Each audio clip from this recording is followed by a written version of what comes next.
The next statistical test that we will look at is to test for equal variances. Meaning, if you're given two samples, then you're asked the question, do these two samples come from underlying distributions that have an equal variance? And in fact, to investigate this, there are indeed two statistical tests. The first one is the F-test, and the second one is Levene's test. Now, the F-test might be more precise, but it has much more strict requirements for it to be valid. Now, in real-life scenarios, these strict requirements are almost never fulfilled. And therefore, in real-life scenarios, you will always be using the Levene's test to test for equal variances. But just to be complete, we will cover both. The F-test for equal variances looks at the F statistic. Now, this statistic is simply the ratio between the two sample variances. And this ratio should be larger than 1. So you always divide the largest variance by the lowest variance. Now, under the null hypothesis, which is in this case the assumption that the populations have equal variances, then this F statistic, this ratio of variances, is distributed according to a F distribution. And it will be the F distribution against which we will compare our own observed F statistic.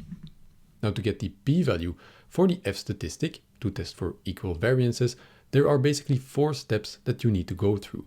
The first step is to make sure that your samples are normally distributed, or that they come from a population that is normally distributed. Now, this is immediately why the F-test is almost never done in reality, because this requirement is incredibly strict, meaning that the result of the F-test, namely the p-value, is very sensitive to whether your samples are normally distributed or not. Even when they differ even slightly from normality, the F-test will be worthless. But let's say that you do have a large number of sample data points and that they are indeed very close to normal distribution. Then you go to step 2. You compute the ratio between your sample variances, again with the largest variance in the numerator. Then step 3 is to compute your degrees of freedom. Now, in this case, the degrees of freedom are just the number of data points in your sample dataset. And then the fourth step is to use the inbuilt Python function to compute the p-value. And if we do this, then we get the following. For instance, let's say that your variance of sample 1 is 0.148 and the variance of sample 2 is 0.422. Now, the difference between these variances is minus 0.274. And the question, of course, is this significant? Is this indicative of the underlying populations also having different variances? And this is, of course, what the F-test addresses. Now, the first step is to check for normalcy. Now, luckily, we can check for normalcy with just one line of Python code. Just compute the p-value for the Shapiro-Wilk test for our sample. For our first sample, we have a p-value of 0.54. In the second sample, we have a p-value of 0.62. And thereby, judging from these p-values, we can conclude that these samples are indeed drawn from an underlying normal distribution. But in reality, we would want these p-values to be even larger, just to be sure that our samples themselves are also normally distributed. Then the degrees of freedom are just the number of sample data points in your samples, and then we compute the F-test p-value. In this case, we get 0.013, which is significantly lower than 0.05, which is our statistical significance level. And thus, because of this p-value, we can reject the null hypothesis that the underlying distributions have the same variance. And thus, the difference between our sample variances, in this case 0.274, is indeed indicative that our underlying populations also have different variances. Now we can check this result with the underlying populations because of course we generated them ourselves, but we will do so shortly once we dive into the code and see how you can implement this. Instead, let's first discuss the Levene's test for equal variances. Now this test is the much safer option because the Levene's test is much more robust under its requirements. Now, to be sure, it still requires that your samples are drawn from underlying normal populations. However, these samples themselves don't necessarily need to exhibit very normal distribution behavior. So just be sure that before you do your Levene's test, your sample passes the Shapiro-Wilk test for normalcy. Now, once your both samples pass this normalcy test, you can go to the Levene's test. Now, the test statistic itself, which was in the previous chapter the difference between means, and for the f-test the ratio between the variances, for the Levene's test will be much more mathematically involved, and therefore we won't go into the details. Just remember that the underlying reasoning behind the statistical test is exactly the same as always. So the Levene's test itself can of course again be computed with just one line of Python code. And then we can abstract the p-value and judge by the value of our obtained p-value whether we want to reject the null hypothesis or accept the null hypothesis. And again, the null hypothesis is the same assumption here that the underlying populations have equal variances. So let's now see how this works by delving into the Python code. And we start in the same way as we always do. We first define our populations. Now in this case, both of our populations will be normally distributed, and each will have a mean of exactly 0. Now the difference between our populations is of course in the standard deviation. Population 1 has a standard deviation of 0.5 and population has one of 0.9. Now because we want to test for equal variances of our populations, we explicitly compute the variance of each population. Then we draw our samples, one sample for each population, with a sample size of 20 data points.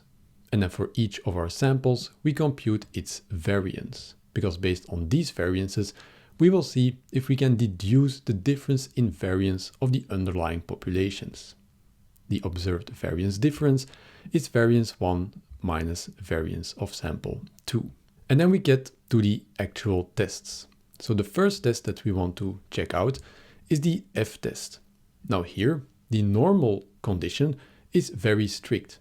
So we first want to check for normalcy for both of our samples, which we will nonetheless have to do for the Levene's test later on.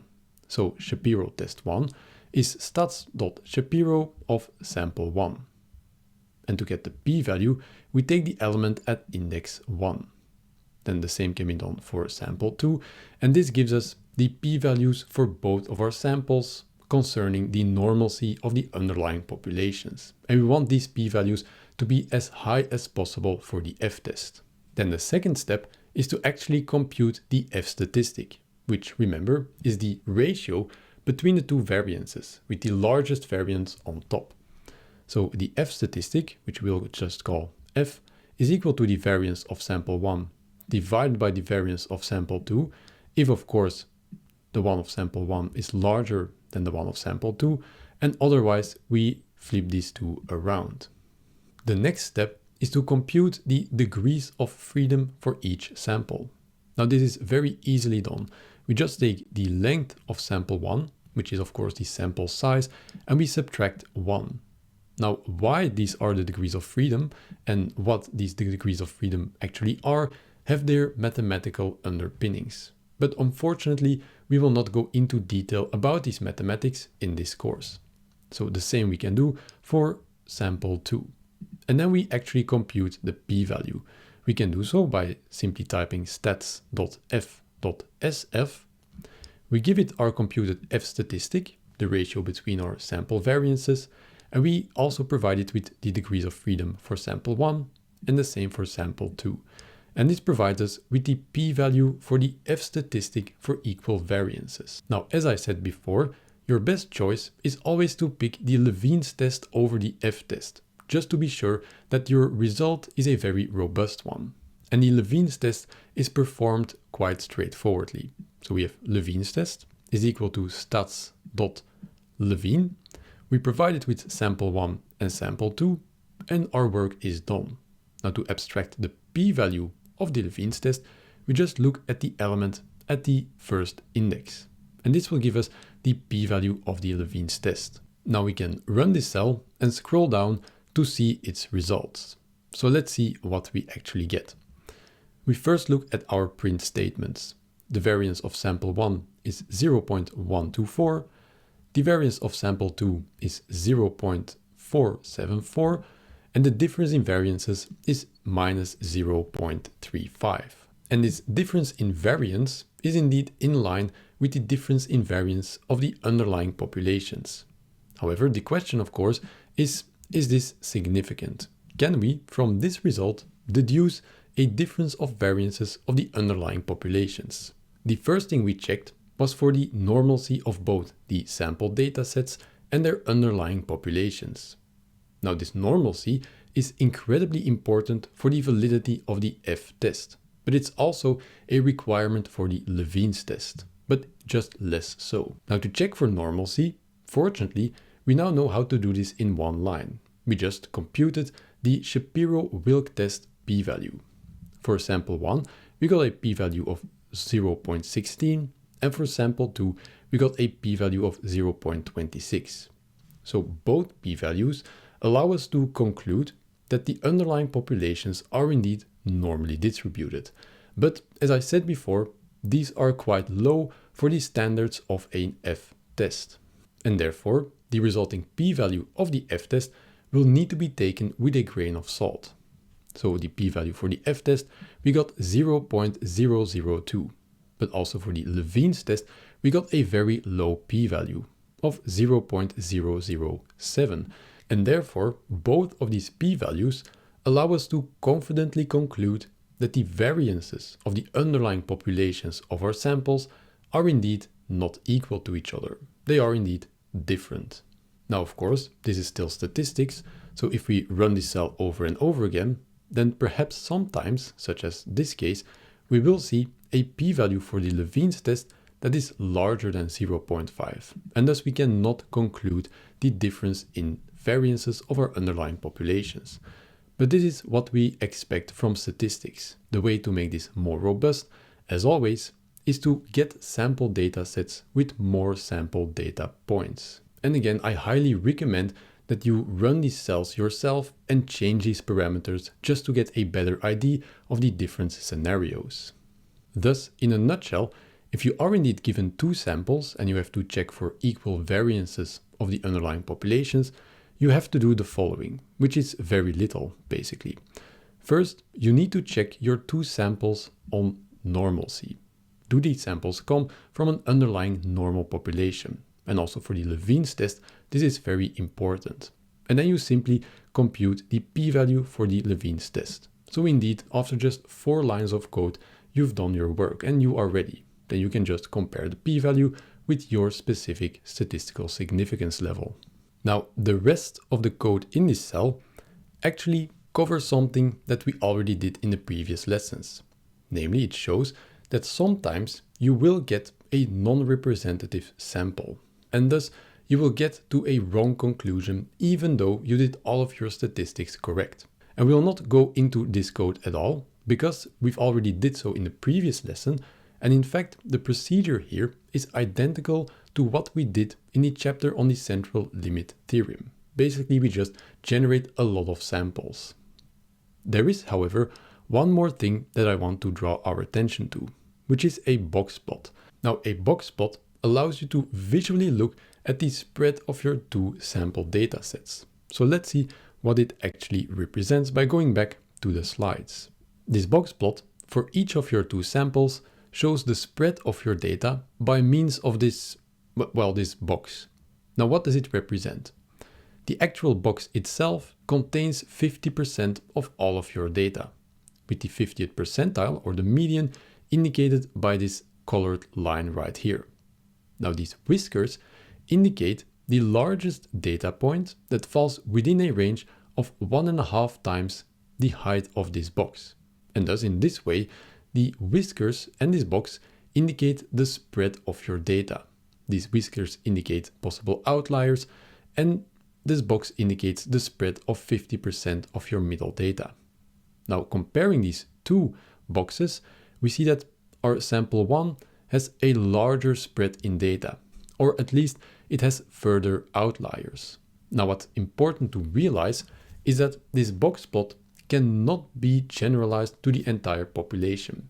It is just a visualization of the spread of your data of your specific two sample sets. So do not extrapolate conclusions from your box plot to the wider population. And with this, you now have all of the tools that you need to answer questions about the variance of the underlying populations based on your sample datasets.